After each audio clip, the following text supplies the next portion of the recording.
2, 4. Real zeros of a polynomial. So when you're given a graph, okay, like this atrocious thing I drew, when you're given the graph, you can figure out what the zeros are. So the zeros are there, there, and there. It's where it crosses the x-axis. So now, when you're writing these equations or trying to figure out what the polynomial equation is, this would be x plus 3, and then the x right there, and x minus 5. And then you'd have to FOIL it. They just want you to write it in this form when you're dealing with those graphs. You won't have to FOIL it. Okay? I'm going to skip up over here past this one. This is the same exact concept, only it's written as table form. This being a 0, that being a 0, and that being a 0. So then you would have x plus 4, x minus 3, and x minus 5. That's how you leave it. Okay? They're not going to want you to FOIL those. Now to this one here. You've got your 4 zeros. Obviously, if you have 4 zeros, the degree is going to be 4. They just tell you that. The degree is 4. Okay? You have 4 zeros, the degree is 4. When you are writing this one out, especially this one, and that's why I wanted to do the fraction, you would write it as 5x minus 3. Because if you're solving for it, it equals 3/5. Okay?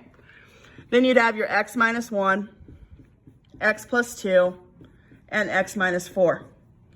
From here, we FOIL. What I like to do is I FOIL these two, I FOIL those two, and then I FOIL them together. So 5x times x, 5x squared.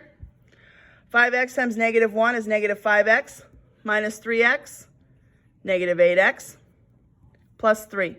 If you have to still write it out, write it all the way out. There's never any harm in that. This one, x squared, minus 2x, minus 8. Those by now should be pretty quick to FOIL.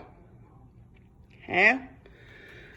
All right, we're going to take our 5x all the way through.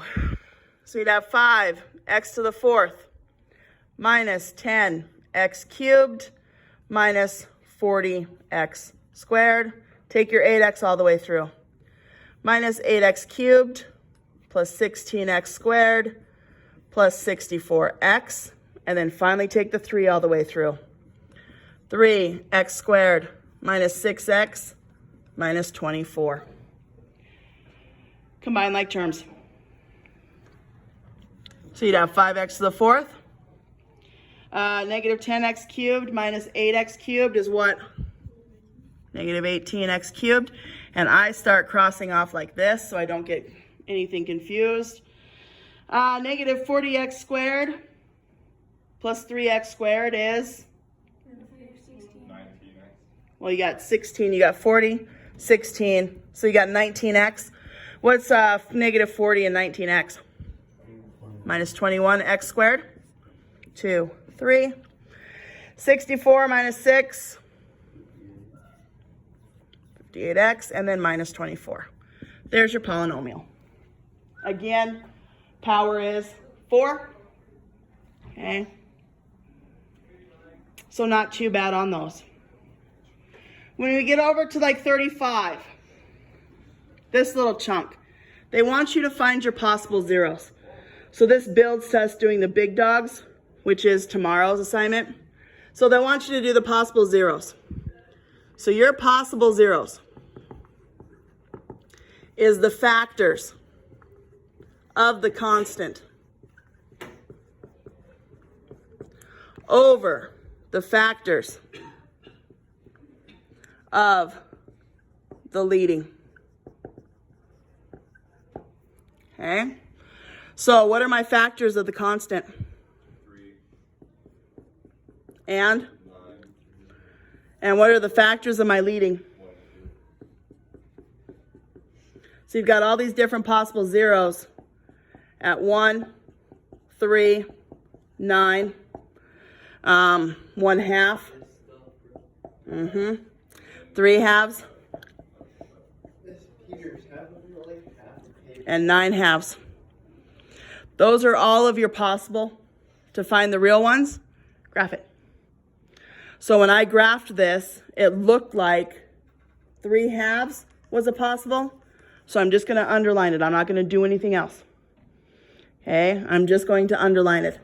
The other one that looked like it was possible was like negative 2 point something, which was possibly, no, not that one.